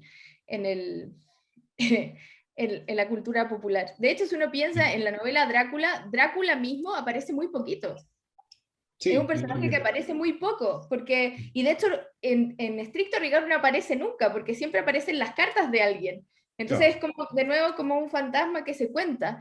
Entonces no aparece porque a Jonathan lo deja solo, entonces aparece al Claro. principio y lo deja botado en el castillo. Sí. Después, cuando llega, lo vemos aparecer un par de veces cuando ataca a Lucy, después se vuelve a ir, y pasamos todo ese tiempo esperando encontrarlo al final, en que ellos están rastreando el barco, pero el conde está durmiendo en su cajita con tierra. Entonces, no aparece muy poco, es muy escurridizo como figura. Si uno lo contara en términos de cantidad de páginas, yo creo que aparece muy poquita, o sea, en un tercio ni siquiera del libro, o sea, debe aparecer en Sí, muy está poquitas siendo páginas. generosa María José. Sí, en menos, ¿cierto? Debe aparecer en un octavo del libro, las páginas deben ser sobre el mismo conde, y cuando llegamos al final, que uno podría esperar el clímax, así como de, uy, ahora se enfrentan y pelean, es como le cortan la cabeza. O sea, yo cuando lo estaba releyendo hoy día, como que no me acuerdo, yo leí cuando era bien chica, y como que ahora releyéndolo me fijé en otras cosas, y una de las cosas que me fijaba era eso. Yo veía que me faltaban 10 páginas y todavía no llegaba el conde, y yo decía, me habrán mi versión estará mala, no puede ser que falten 10 páginas y que todavía... Y claro, cuando finalmente llega el conde se resuelve así, o sea, Sí. no, que es como que no espera a ver qué va a pasar, y qué va a pasar, lo van a matar, eso es lo que va a pasar. No, A propósito de lo que decías, que lo dejaba botado en el libro, obviamente, dice ¿sí? que dice, para entonces estaba empezando a despuntar el alba y nos retiramos a la cama. Para la memoria de su diario, este diario se parece a horrores el comienzo de las mil y una noches. Me hizo tanta gracia eso, porque en realidad es cierto, lo dejaba botado, el pobre ahí tenía que arreglárselas y ver qué es lo Pero que si podía lo hacer. dejaba botado todo el día, Sí. y Por llegaba en la suerte que noche, tenía una vasta biblioteca. y era como, no quiero, no puedo, no voy a comer, come tú solo, Sí. entonces pero quédate un mes, como una cosa rarísima, como ser prisionero, e Bueno, interesante de lo que hecho él mencionas, y lo dice interesante lo que que mencionan simplemente sí. sobre las mil y una noches, porque en la película de Coppola aparece Mina leyendo Las Mil y Una Noches, y de hecho está viendo como unos dibujos como eróticos que aparecen allí y se ríen con la amiga, ¿no? Y es Sí. como un momento en que se empieza a ver ese deseo incipiente en este personaje muy reprimido que al principio, ¿no? De Mina, y vemos el contraste que Coppola lo marca más marcado de lo que está en el libro. O sea, Mina, o sea, Lucy vestía con estas cosas rojas y su pelo rojo y todo muy, muy Sí, lujurioso, y por otra esas parte gasas Mina así. muy encorsetada y con su gorrito, y vestida de blanco y de colores así.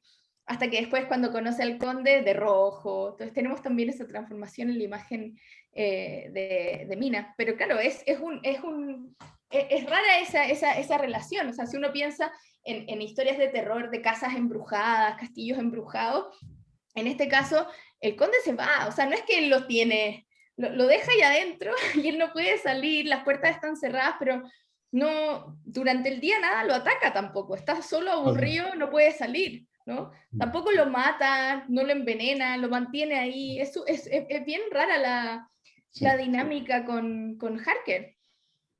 ciertamente. María José, Sí, perdón. vayamos A ver si a hay propósito algún... de las preguntas y comentarios. Ya, Bueno, decir que tenemos muchísimos comentarios que se agradecen, por cierto. Yo voy a hacer uno solo, Andrea, al principio, porque en realidad me pareció interesante que nos dice Victoria Flores: qué emoción, muchas gracias por dejarme participar. Primera vez que participo en el club de lectura. Contarle a Victoria y a todos los que nos están escuchando que esto continúa todo el semestre y, si todo va bien, el próximo año. Así que, y por ahí vi uno que también se ha repetido en varias otras sesiones. ¿Cuál es la edición que tú recomiendas, María José? Yo por lo pronto dejo estoy el en de la de, ¿cómo se Editorial llama? Valdemar. Valdemar, que te editorial encanta. Valdemar, que yo la verdad es que me he sorprendido mucho porque, bueno, trae muchísimo material adicional, finales alternativos y cosas por el estilo. Así que, Andrea, te dejo ahí ahora para que tú le vayas haciendo. La edición de Penguin está súper bien. ¿Sí? Sí, como la traducción al español, la edición de Penguin en español, obviamente también hay en inglés, está bastante bien. Yo, claro, lo leí en inglés, entonces no estoy tan al tanto de todas las traducciones que hay, pero sé que la de Penguin está buena. Voy a investigar más para tenerles más detalles. Me pueden escribir y preguntar. La próxima semana yo investigo. Dale. Ya, Andrea. bueno, como dijo Domingo, tenemos hartos comentarios, preguntas y saludos. Tengo que comentar que mucha gente ama la capa de Domingo, así que fue muy popular. Gracias por usarla. Tenemos algunos saludos desde otros países como Argentina y voy a resumir más o menos los comentarios. Muchas personas no habían leído el libro y esta era la primera vez que lo hicieron. Algunos otros lo habían leído antes y se les mezcló más o menos con las películas, como estas imágenes que tenemos. Por ejemplo, tenemos acá en Facebook, María Vittori nos dice, me partió el alma no encontrar la historia de amor cuando leí el libro. Daniela nos dice, hola, yo también lo leí por primera vez. Tengo que admitir que me costó mucho dejar de imaginarme a Drácula como el de Hotel Transilvania.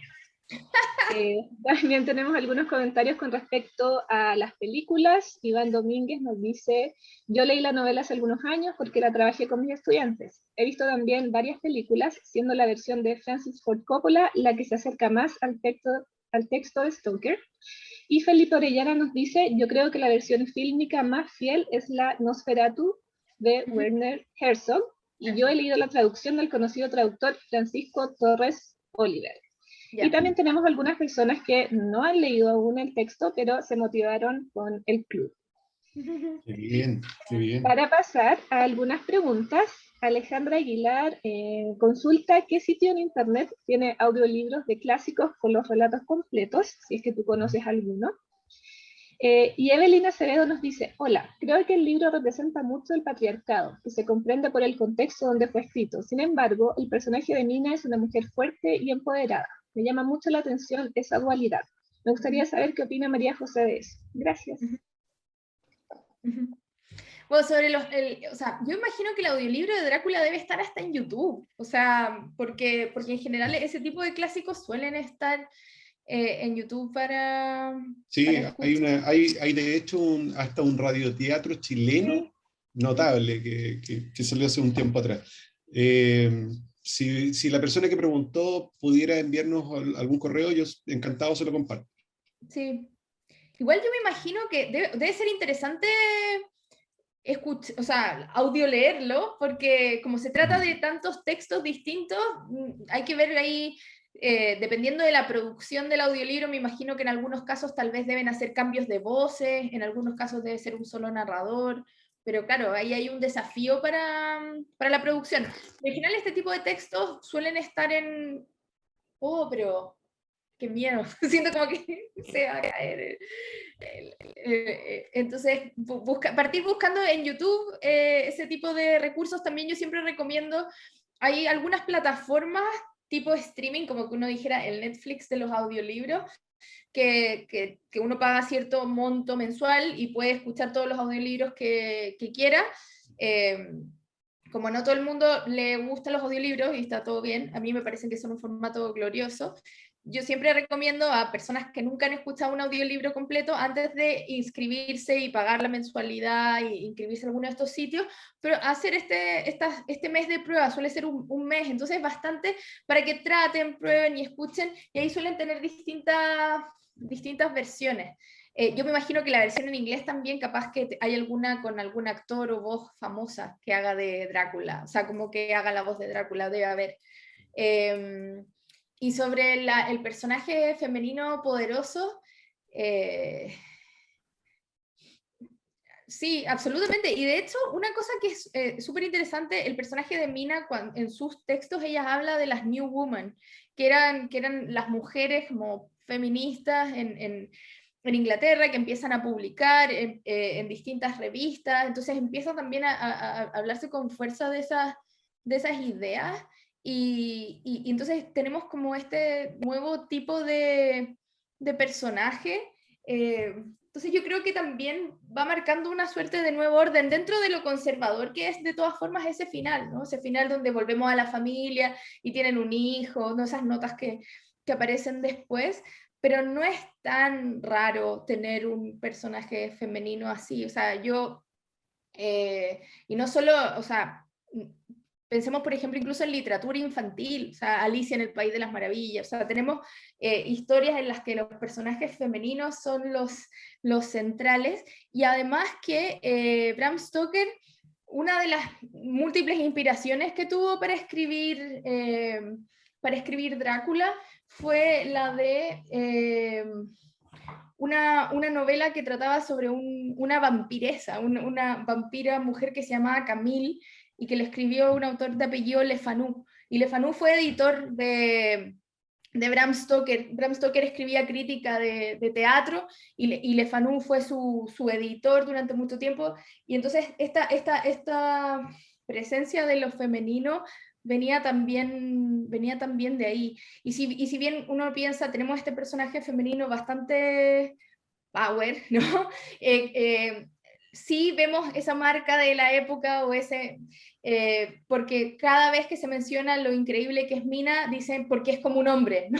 Como Mina es, qué fantástica mujer, es que tiene intelecto de hombre, ¿no? Se lo menciona muchas veces, como es tan buena como, entonces se la considera un igual finalmente, pero si pensamos como en el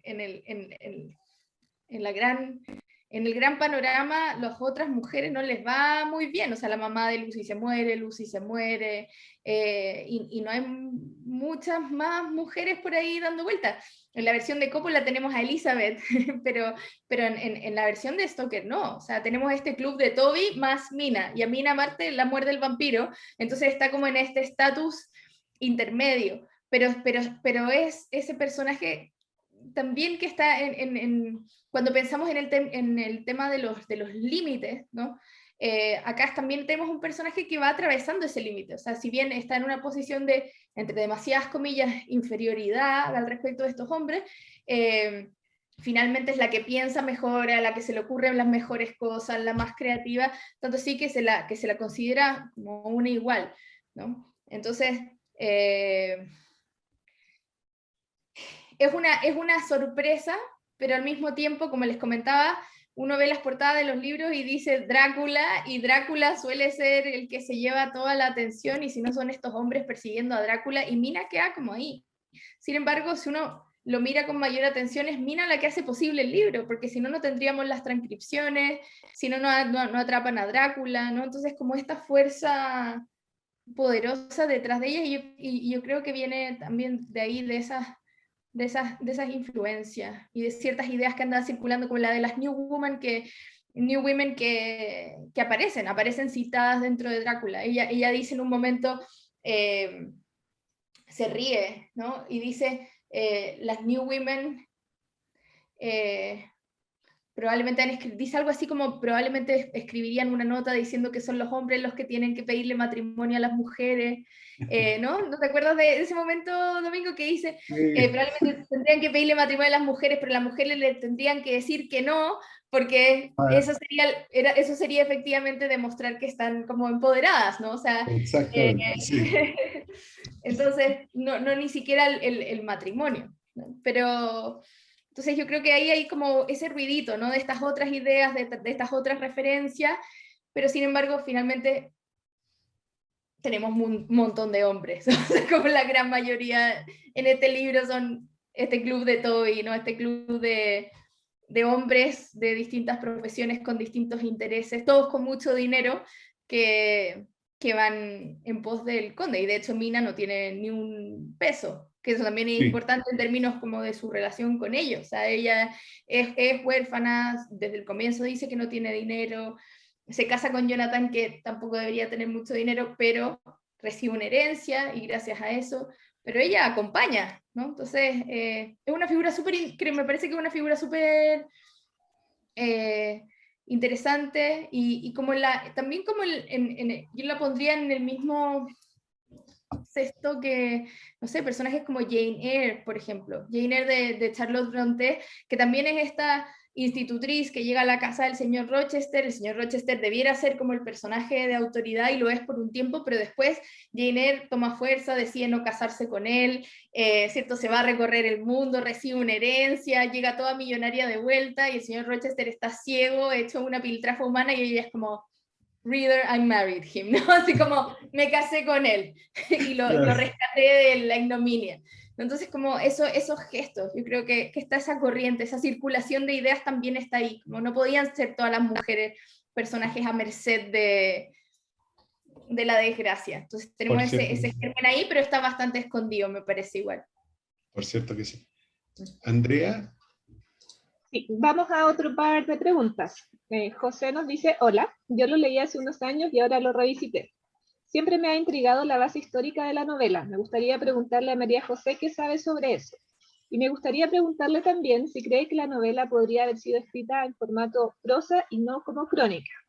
Y tenemos también la pregunta de Lía Guerrero, quien dice, hola María José, Bram Stoker imaginaba una obra de teatro mientras escribía Drácula, y lo hizo con toda calma. ¿Puedes contarnos algo de las influencias en su escritura, textos que sirvieron de inspiración para Stoker, como por ejemplo Carmila de Clefanu, que creo que acaba de Sí, la que acabo de decir. Exactamente. Esas dos preguntitas por ahora. Sí, sobre, a ver, la primera era, ya cuando son tantas se me olvidan. La primera era con respecto a si podría ser escrito como de otra forma, no como crónica, y si conoce algo del contexto histórico. Y la segunda era sobre las influencias para escribir de Bram Stoker. Sí.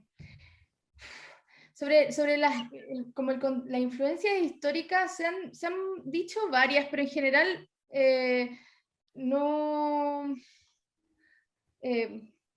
se dice que es había una vez, ¿cierto? Un personaje que, se me olvidó el nombre, como el empalador, ¿no? Que mataba gente, y también está el caso de la condesa sangrienta, que Sí, Elizabeth para mantener su Bathory, juventud.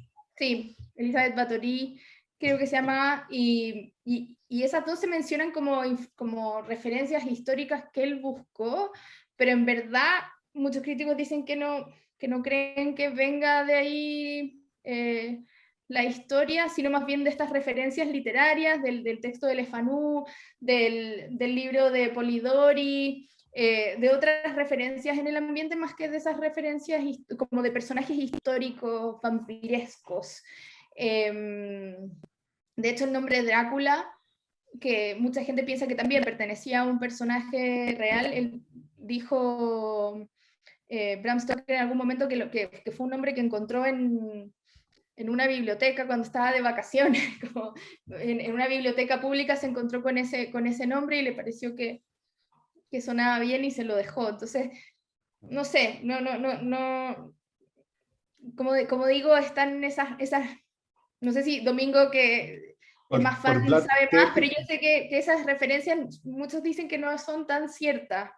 No, mira, yo lo que sé por lo menos es que históricamente siempre se le asocia al emperador Vlad Tepes, como nos pone también aquí María Angélica, nos colabora en las preguntas y respuestas. Gracias, María Angélica. Así que, no, yo creo que coincido contigo con respecto a eso. Pues. Para, digamos, en honor al tiempo, María José, me gustaría que viéramos un par de preguntas más. Sí, y lo otro que preguntaron ahí es lo de si podría ser escrito de otra manera.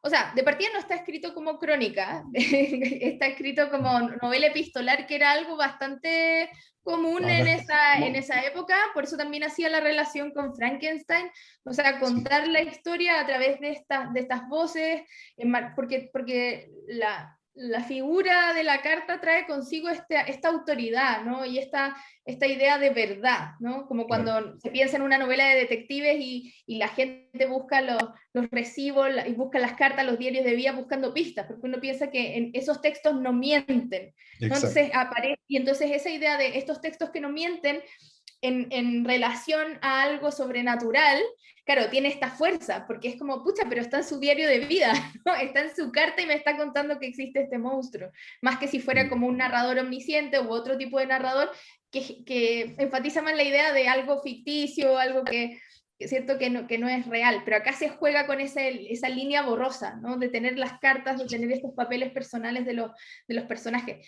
Pero aparte de eso, de que era algo que se hacía bastante en esa época, de escribir novelas epistolares, acá también tiene esa fuerza de esa gran proliferación de texto, o sea, no es solo la parte epistolar como lo que hace Frankenstein, sino tenemos papeles de periódicos, ¿no? Apuntes, grabaciones, entonces está esa multiplicidad de voces, una suerte de novela coral, pero a través del texto y no a través de voces reales, hablando en primera persona, sino que este ruido, ¿no? Que lo hace algo muy interesante, como un texto medio híbrido, que en relación a lo monstruoso también es muy interesante. Pero dicho eso, claro, probablemente lo podría haber escrito de un montón de otras maneras, y como decía una de las otras preguntas, que fuera obra de teatro era opción también, ¿no? O sea, Bram Stoker estaba muy, muy relacionado con el mundo del teatro, y por supuesto que estuvo ahí la idea. Dale, Andrea, con más preguntas. Ya, vamos a hacer las últimas dos, recibimos muchas y les agradecemos a todos. Las vamos a dejar aquí, María José las va a leer todas y Ya. las responderá tal vez. Ya, entonces primero vamos con la pregunta de Julio Briones. Christine Schmidt, en su libro Libros, todo lo que hay que leer, dice que Drácula es finalmente una novela acerca de la sexualidad reprimida en la Inglaterra post-era victoriana. Dice que la muerte verdadera de Lucy con una estaca es en realidad un acto de penetración. Bueno, más que una pregunta es un comentario. Y una pregunta que se repitió harto tiene que ver con si sabes de dónde viene esta idea de utilizar el ajo, los crucifijos, para vencer a Drácula. Si tienes algún tipo de conocimiento con respecto a eso. La rosa silvestre faltó mencionar, Andrea. La rosa silvestre, sí, pues también. Claro. Lo de la sexualidad, claro, o sea, esa es otra manera de leerlo, también se puede leer desde el psicoanálisis, hay un montón de maneras de entrar a Drácula, por eso yo le hacía el disclaimer al comienzo, pero por supuesto, o sea, tiene relación de todas maneras con... En general la literatura victoriana habla de eso, de la... Claro, como sexualidad reprimida, miedo a lo desconocido. Acaba de haber un relámpago. Wow. Se hace presente el conde. Sí, qué miedo, sí, va a llegar. Entonces está esa idea como de la represión de todo, de la organización, del orden, de las reglas, ¿cierto? De lo reglamentado. Entonces, Drácula es una novela sobre el desborde en general, ¿no? O sea, no solamente sobre la sexualidad, sino que el desborde en todo sentido, sobrepasar más allá de lo que... Por eso también hay un personaje que está loco, ¿no? Como el absoluto descontrol, personajes que están todo el tiempo cuestionándose si están locos o no, si están perdiendo la cabeza, ese miedo de perder el control completo, y eso también tiene relación con el vampiro. El vampiro hace que las otras personas pierdan el control y obedezcan a sus órdenes, ¿no? Y que pierdan la noción de sí mismo. Entonces, eso, y por supuesto lo que dice Julio, o sea, la manera de atacar, ¿no? Con mordiendo el cuello. Animalescamente. El personaje de Lucy, que es este personaje que tiene 3 pretendientes y que se quiere casar, ¿no? Y entonces está todo este florecimiento de la sexualidad, y entonces aparece esta criatura. Entonces, absolutamente, y tiene que ver también con este miedo al contagio, a las enfermedades venéreas. En esa época también comienza mucho a propagarse la sífilis. En la película de Coppola se hace una broma que no aparece en la novela de Bram Stoker, en que el personaje de Van Helsing dice que la civilización cada vez más parece sifilización, ¿no? Como que esta evolución de la sociedad y esta modernización está haciendo que cada vez estén todos más contagiados, ¿no?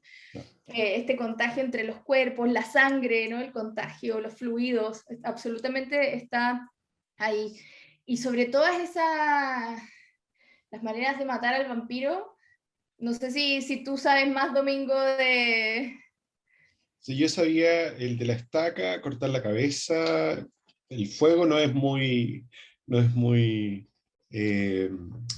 digamos, determinante, pero lo que me ha llamado la atención, y que sale acá en la de Valdemar, aparece una parte de la rosa silvestresa, yo no la conocía, la verdad. Y una rama de un árbol en particular que ahora se me perdió la marca, pero la tenía por acá, así que la debo. Pero esas son Sí. las que han mencionado, No, crucifijo, yo sé que son esas, estaca. pero sí, ¿de dónde vienen? Como cuán atrás van, porque yo sé Ah, que en los distintos libros donde aparecen personajes vampiros se van agregando detalles, por ejemplo, en estos Penny Dreadfuls que les decía, en estas sí. publicaciones, hubo una sobre un vampiro que se llamaba Barney, no como Barney el dinosaurio, sino Barney con B corta, que es de 1847, y se menciona que en ese Penny Dreadful, en ese librito, fue la primera vez que se mencionaron los colmillos, como los dientes de los vampiros, como algo como distintivo Significativo. de la figura, ¿no? En el caso de Drácula aparecen todas estas otras cosas, entonces es algo que va creciendo y como que van después rescatando otras personas que escriben, pero no sé qué tan atrás aparecen o si algunos los inventó Bram Stoker, pero sí. Sí. Yo quiero confesar que tengo dientes de vampiro y me compré dientes de vampiro para hacer el club, pero No, son yo también. demasiado incómodos y no se puede, pero quiero mostrarles lo horrible que me puedo llegar a ver con los dientes de Es vampiro. que, es que además nos hacen esa pregunta. Se me Girl. perdió ahora. La Andrea a lo mejor la tiene más a mano. Aquí, Cecilia Molina nos dice, a María José se le ven 2 manchas rosadas en el cuello, estoy alucinando.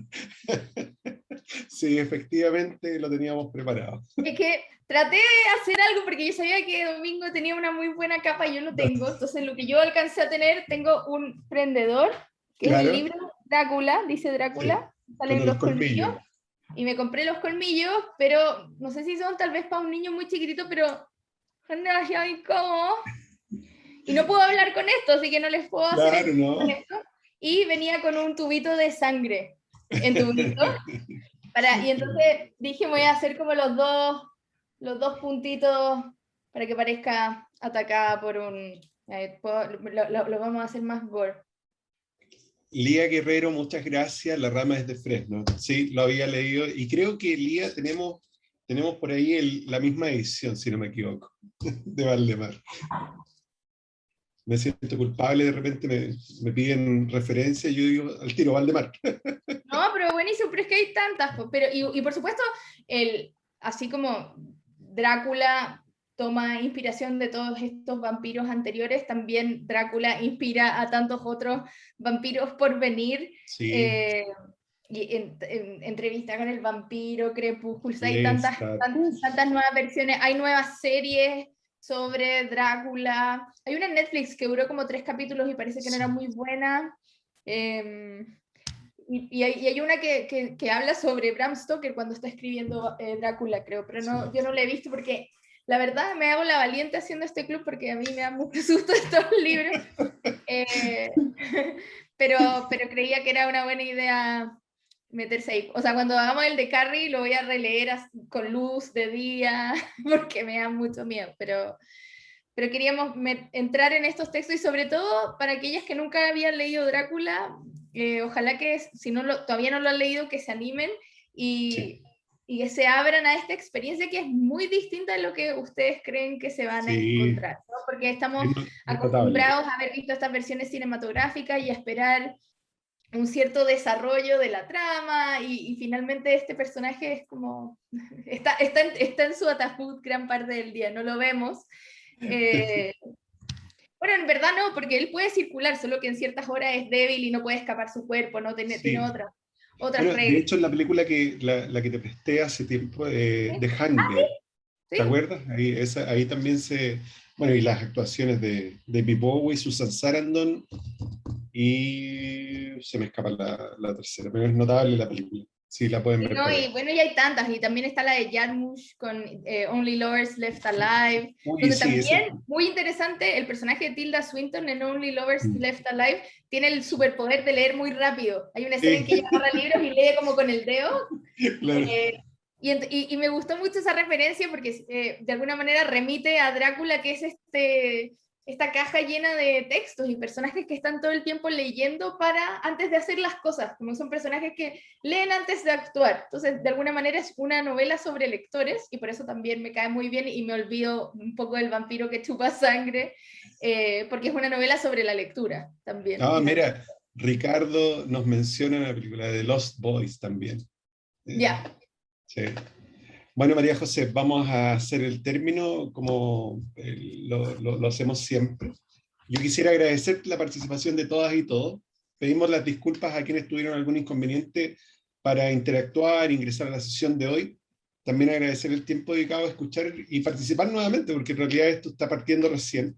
Agradecer a María José, por cierto, por su conocimiento y generosidad al compartirlo en cada sesión. Yo, como siempre, me voy muy contento de haber participado en la actividad. Agradecer también a quienes están desde un comienzo apostaron en este club, y quienes nos apoyan desde detrás del ecrán, pues Mónica, Pablo, Mariana, Andrea y Adolfo. Perdón, Alfredo. Les recuerdo que pueden ver nuevamente esta y las anteriores sesiones en nuestra guía temática y a través de nuestro Facebook Live de Bibliotecas UC. Esperamos que hayan disfrutado de esta actividad y los esperamos nuevamente el próximo 22 de septiembre con la novela La parábola del sembrador de Octavia Butler. Sí, y para aquellos que están en Chile, ese libro está en una edición muy bonita de la editorial Overol, que es una editorial independiente chilena, así que está fácil de encontrar por allí. Yo a mí quiero darle las gracias. La encontré en Metales Pesados de las Tapas. No estoy pasando aviso, pero ahí está. No tenemos auspicio. También quiero dar las gracias a Domingo siempre por acompañarnos y a todos los seres luminosos detrás de cámara de la biblioteca. Y aprovechar de mencionar también que lo tenía aquí anotado al lado, que también otra referencia para Bram Stoker fue un poema de Gottfried August Burger, porque mucho de la literatura de vampiros aparece en poesía en el siglo XVIII en Alemania, y en este poema que se llama Lenore, que es de 1773, aparece el verso, la línea que dice que los muertos viajan rápido, que es esta línea que se menciona al comienzo. En el carruaje, cuando llega... En el carruaje, exactamente.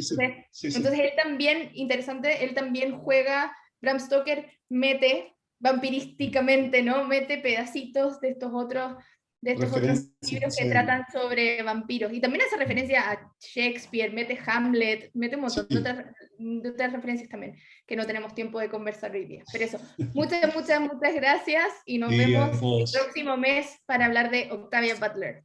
Exactamente, 22 de septiembre.